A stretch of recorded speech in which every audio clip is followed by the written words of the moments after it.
സാധാരണയായി പോലീസ് സ്റ്റേഷനിൽ നിന്നൊരു ഫോൺ വന്നാൽ തന്നെ എന്തിനായിരിക്കും വിളിപ്പിക്കുന്നത് എന്നോർത്ത് സ്വാഭാവികമായൊരു പേടി എല്ലാവർക്കും ഉണ്ടാകാറുണ്ടല്ലേ? പക്ഷേ യാഥാർത്ഥ്യം എന്താണെന്ന് പറഞ്ഞാൽ പോലീസ് വിളിച്ചു എന്നതുകൊണ്ട് മാത്രം നിങ്ങൾ കുറ്റവാളിയാണെന്ന അർത്ഥമില്ല. പലപ്പോഴും ഒരു സംഭവത്തെക്കുറിച്ച് വിവരങ്ങൾ അറിയാനോ, സാക്ഷിയായി സംസാരിക്കാനോ, അല്ലെങ്കിൽ അന്വേഷണത്തിന്റെ ഭാഗമായി ചില കാര്യങ്ങൾ സ്ഥിരീകരിക്കാനോ ആയിരിക്കും വിളിക്കുന്നത്. അതുകൊണ്ട് ഭയന്ന് തെറ്റായ തീരുമാനങ്ങൾ എടുക്കുന്നതിന് പകരം നിയമപരമായി ശരിയായ രീതിയിൽ പ്രതികരിക്കുകയാണ് ഏറ്റവും പ്രധാനപ്പെട്ടത്. അതുകൊണ്ട് ഇന്നത്തെ വീഡിയോയിൽ കേസുമായി ബന്ധപ്പെട്ടോ അല്ലാതെയോ പോലീസ് വിളിച്ചാൽ എന്ത് ചെയ്യണം, പോലീസ് സ്റ്റേഷനിൽ പോകുമ്പോൾ എന്തൊക്കെ ശ്രദ്ധിക്കണം, ചോദ്യം ചെയ്യുമ്പോൾ എങ്ങനെ സംസാരിക്കണം, എന്തൊക്കെ അവകാശങ്ങൾ നിങ്ങൾക്കുണ്ട്, നിങ്ങൾ ചെയ്യുന്ന എന്തൊക്കെ തെറ്റുകൾ നിങ്ങളുടെ പ്രശ്നം കൂടുതൽ വലുതാക്കാൻ സാധ്യതയുണ്ട് എന്നിങ്ങനെ എല്ലാ കാര്യങ്ങളും വളരെ വിശദമായി നോക്കാം.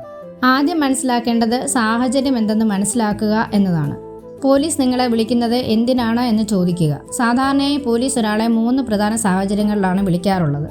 ഒന്നാമത് നിങ്ങളൊരു സാക്ഷിയായിരിക്കാം. അതായത് ഒരു സംഭവമോ അപകടമോ തർക്കമോ നടക്കുമ്പോൾ നിങ്ങൾ അവിടെ ഉണ്ടായിരിക്കാം. അല്ലെങ്കിൽ അതിനെക്കുറിച്ച് എന്തെങ്കിലും കണ്ടിരിക്കാം, കേട്ടിരിക്കാം. നിങ്ങൾക്ക് അറിയാവുന്ന വിവരങ്ങളുണ്ടാകാം. അത്തരത്തിൽ പോലീസ് നിങ്ങളിൽ നിന്ന് സത്യാവസ്ഥ മനസ്സിലാക്കാനാണ് ശ്രമിക്കുന്നത്. അതിനാൽ ആ സാഹചര്യത്തിൽ ഭയപ്പെടേണ്ടതില്ല. പക്ഷേ സത്യസന്ധമായി മാത്രമേ സംസാരിക്കാവൂ. രണ്ടാമത് നിങ്ങൾക്ക് സംഭവവുമായി ബന്ധപ്പെട്ട ചില വിവരങ്ങൾ അറിയാമെന്ന് അവർ കരുതുന്നുണ്ടാകാം. അതായത് നിങ്ങൾ നേരിട്ട് സംഭവത്തിൽ ഉൾപ്പെട്ട ആളല്ലെങ്കിലും കേസിലെ ആളുകളെ പരിചയമുള്ളവരാകാം.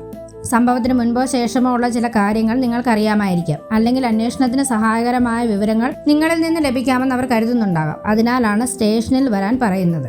മൂന്നാമത് നിങ്ങൾക്കെതിരെ നേരിട്ട് ചില ആരോപണങ്ങൾ ഉണ്ടായിരിക്കാം. അതായത് അന്വേഷണത്തിന്റെ ഭാഗമായി പോലീസ് നിങ്ങളെ സംശയാസ്പദമായി കാണുന്നുണ്ടാകാം. അത്തരത്തിൽ കൂടുതൽ വിശദമായി ചോദ്യം ചെയ്തേക്കാം. അതുകൊണ്ട് നിയമസഹായം തേടുകയും എന്ത് സംസാരിക്കണമെന്ന് ശ്രദ്ധിക്കുകയും ചെയ്യേണ്ടത് വളരെ പ്രധാനമാണ്. അതിനാൽ നിങ്ങൾ എത്രയും പെട്ടെന്ന് സാഹചര്യം മനസ്സിലാക്കി അതനുസരിച്ച് നിയമസഹായം തേടുക. ഫോണിൽ വിവരങ്ങൾ മുഴുവൻ പറയാതിരിക്കുക. അടുത്തതായി അഭിഭാഷകന്റെ സഹായം തേടുന്നത് ഇത്തരം സന്ദർഭങ്ങളിൽ എങ്ങനെയാണ് സഹായകരമാകുന്നത് എന്ന് നോക്കാം. നിങ്ങൾ നിരപരാധിയാണെങ്കിലും നിയമ നടപടികളെക്കുറിച്ച് വ്യക്തമായ അറിവില്ലാത്തതിനാൽ ചിലപ്പോൾ ഭയത്താലോ സമ്മർദ്ദത്താലോ തെറ്റായ രീതിയിൽ സംസാരിക്കാനോ അറിയാതെ ചില കാര്യങ്ങൾ സമ്മതിക്കാനോ സാധ്യതയുണ്ട്. അതുകൊണ്ട് ഒരു അഭിഭാഷകനെ സമീപിച്ച ശേഷം മാത്രം സ്റ്റേഷനിൽ പോകുക. ഒരു അഭിഭാഷകൻ നിങ്ങൾക്ക് എന്തൊക്കെ അവകാശങ്ങളുണ്ടെന്ന് പറഞ്ഞു തരും. പോലീസ് ചോദ്യം ചെയ്യുമ്പോൾ എന്ത് രീതിയിലാണ് പ്രതികരിക്കേണ്ടത് എന്ന് നിർദ്ദേശിക്കും. അനാവശ്യമായി എന്തെങ്കിലും സംസാരിക്കുന്നത് എങ്ങനെ ഒഴിവാക്കാമെന്ന് പറഞ്ഞു തരും. കൂടാതെ ആവശ്യമെങ്കിൽ ജാമ്യം പോലുള്ള നിയമ നടപടികളിലും സഹായിക്കും. അതുകൊണ്ട് ഒരു കേസുമായി ബന്ധപ്പെട്ട് പോലീസ് വിളിച്ചാൽ ആദ്യം തന്നെ ഒരു അഡ്വക്കേറ്റിനോട് സംസാരിക്കുക. അടുത്തതായി പോലീസ് സ്റ്റേഷനിൽ പോകുമ്പോൾ ശ്രദ്ധിക്കേണ്ട കാര്യങ്ങൾ എന്തൊക്കെയാണെന്ന് നോക്കാം. പോലീസ് സ്റ്റേഷനിൽ പോകേണ്ട സാഹചര്യം വന്നാൽ ഒരിക്കലും ഒറ്റയ്ക്ക് പോകാതിരിക്കുക. വിശ്വസനീയരായ ഒരു സുഹൃത്തിനെയോ കുടുംബാംഗത്തെയോ കൂടെ കൂട്ടിക്കൊണ്ടു പോകുന്നത് നിങ്ങൾക്ക് മാനസികമായ ആത്മവിശ്വാസവും സുരക്ഷയും നൽകും. ആവശ്യമായ രേഖകൾ മാത്രം കയ്യിൽ കരുതുക. ഉദാഹരണത്തിന് ആധാർ കാർഡ്, ലൈസൻസ് അല്ലെങ്കിൽ മറ്റ് തിരിച്ചറിയൽ രേഖകൾ. അതോടൊപ്പം നിങ്ങളെ വിളിച്ച ഉദ്യോഗസ്ഥന്റെ പേര്, ഏത് സമയത്താണ് വിളിച്ചത്, ഏത് പോലീസ് സ്റ്റേഷനിലേക്ക് വരാൻ പറഞ്ഞു എന്നിങ്ങനെ എല്ലാ വിവരങ്ങളും രേഖപ്പെടുത്തി വെക്കുന്നതും നല്ലതാണ്. എന്നാൽ ഭയന്ന് ഫോൺ സ്വിച്ച് ഓഫ് ചെയ്യുകയോ പോകാതിരിക്കാൻ ശ്രമിക്കുകയോ ഒളിച്ചിരിക്കാൻ ശ്രമിക്കുകയോ ചെയ്താൽ അത് സാഹചര്യം കൂടുതൽ മോശമാക്കാൻ മാത്രമേ സഹായിക്കൂ. കൂടാതെ BNS സെക്ഷൻ 179 പ്രകാരം സ്ത്രീകൾ, 15 വയസ്സിന് താഴെയുള്ള കുട്ടികൾ, 60 വയസ്സിന് മുകളിലുള്ള മുതിർന്ന പൗരന്മാർ എന്നിവരെ പോലീസ് സ്റ്റേഷനിൽ ഹാജരാകാൻ നിർബന്ധിക്കാനാവില്ല. ഇത്തരത്തിലുള്ള ആളുകളെ ചോദ്യം ചെയ്യേണ്ട സാഹചര്യം വന്നാൽ പോലീസ് സ്റ്റേഷനിലേക്ക് വിളിപ്പിക്കുന്നതിന് പകരം അവരുടെ വീട്ടിലോ അവർ താമസിക്കുന്ന സ്ഥലത്തോ ചെന്ന് കണ്ട് മൊഴി രേഖപ്പെടുത്തണം. ഇത്തരം നിയമ സംരക്ഷണം നൽകാനുള്ള പ്രധാന കാരണം അന്വേഷണം ഏറ്റവും കൂടുതൽ മാനസിക സമ്മർദ്ദം സൃഷ്ടിക്കാൻ സാധ്യതയുള്ള വിഭാഗങ്ങളെ അനാവശ്യ ബുദ്ധിമുട്ടുകളിലും ഭയപ്പെടുത്തലിലും നിന്ന് രക്ഷിക്കാനാണ്. അതുകൊണ്ട് സ്ത്രീകളും മുതിർന്ന പൗരന്മാരും ഇത് മനസ്സിലാക്കി വെക്കുന്നത് വളരെ പ്രധാനമാണ്. ഇവിടെ മറ്റൊരു പ്രധാന കാര്യം ചോദ്യം ചെയ്യലിനിടെ നിങ്ങൾക്ക് നിയമം നൽകുന്ന അടിസ്ഥാന അവകാശങ്ങളെക്കുറിച്ച് അറിയുക എന്നതാണ്. ഒരു പോലീസ് ഉദ്യോഗസ്ഥൻ നിങ്ങളെ ചോദ്യം ചെയ്യുമ്പോൾ എന്തിനാണ് ചോദ്യം ചെയ്യുന്നത്, അന്വേഷണത്തിന്റെ സ്വഭാവം എന്താണ് എന്നതിനെക്കുറിച്ച് നിങ്ങളെ അറിയിക്കാനുള്ള ബാധ്യത പോലീസിനുണ്ട്. ഇന്ത്യൻ ഭരണഘടനയിലെ ആർട്ടിക്കിൾ 20 ക്ലോസ് 3 പ്രകാരം സ്വയം കുറ്റം ചുമത്തുന്ന തരത്തിലുള്ള തെളിവുകളോ മൊഴികളോ നൽകാൻ ഒരാളെയും നിർബന്ധിക്കാൻ സാധിക്കില്ല. അതായത് സമ്മർദ്ദം കാരണം നിങ്ങൾ ചെയ്യാത്ത കാര്യങ്ങൾ സമ്മതിക്കേണ്ട ബാധ്യത നിങ്ങൾക്കില്ല.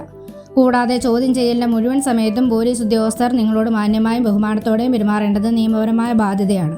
അതിനാൽ ഭീഷണിപ്പെടുത്തലുകളോ അപമാനകരമായ പെരുമാറ്റങ്ങളോ നിയമപരമായി ചെയ്യാൻ പാടില്ല.